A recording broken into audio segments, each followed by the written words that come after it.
hyperglycemia and the adverse pregnancy outcome study or the HAPO trial did use the IADPSG criteria and came down to consensus and led down a set of values where the fasting plasma glucose more than 92, 1 hour plasma glucose more than 180, 2 hour more than 153.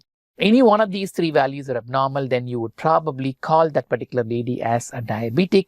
And most of the countries have started using the IADPSG criteria, and even in India, some of the hospitals have started using because it is more clearer and it is more standardized rather than a DIPSI or the spot test. And there has been a recommendation of the NICE guidelines not to use fasting or postprandial for screening or diagnosing diabetes in pregnancy. So for screening and diagnosis, we probably would use the IADPSG criteria, though there are controversies.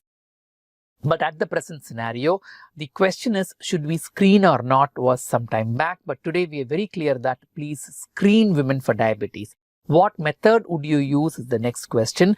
The method you would use depend upon the institutional protocols and policies. At the moment, you would say, please do some method and use. And though there are pros and cons of the three methods which we discussed now, and so it went on.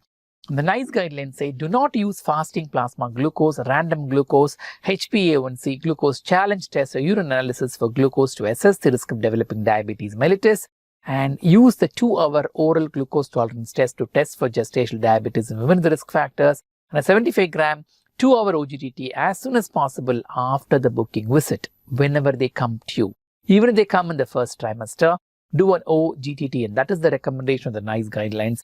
And if the GTT is normal in the first trimester during booking, you would probably repeat another 2-hour oral glucose tolerance test at 24 to 28 weeks of pregnancy. The first OGTT are normal.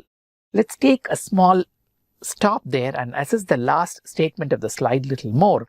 You would do a GTT even at 7-8 weeks. And so there are proponents who would say that women would have vomiting, and when you give a glucose water to them, they would vomit. And there are papers and studies to say, please give them an antiemetic in the morning and then continue your oral glucose tolerance test, because once a GTT is done in the first trimester, especially in a high-risk population, you would pick up diabetes and start treating her rather than wait for the second trimester or for the vomiting to settle.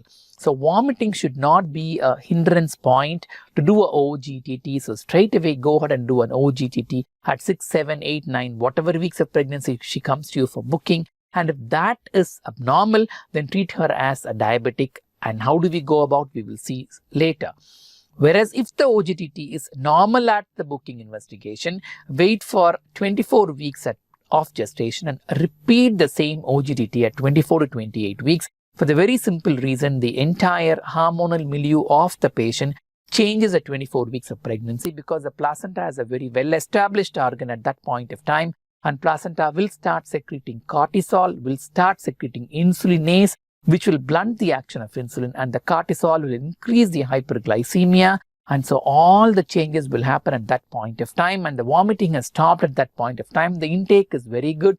And in the Indian subcontinent, women start eating a lot of sweets during that particular time, because pregnancy is considered to be a sweet period. So putting all these socio-cultural, environmental factors and the metabolic factors put together, there is definitely an increased risk of hyperglycemia during 24 weeks of pregnancy. And so it looks prudent to repeat a GTT at 24 weeks of pregnancy and screen them for diabetes again if the first time GTT was normal.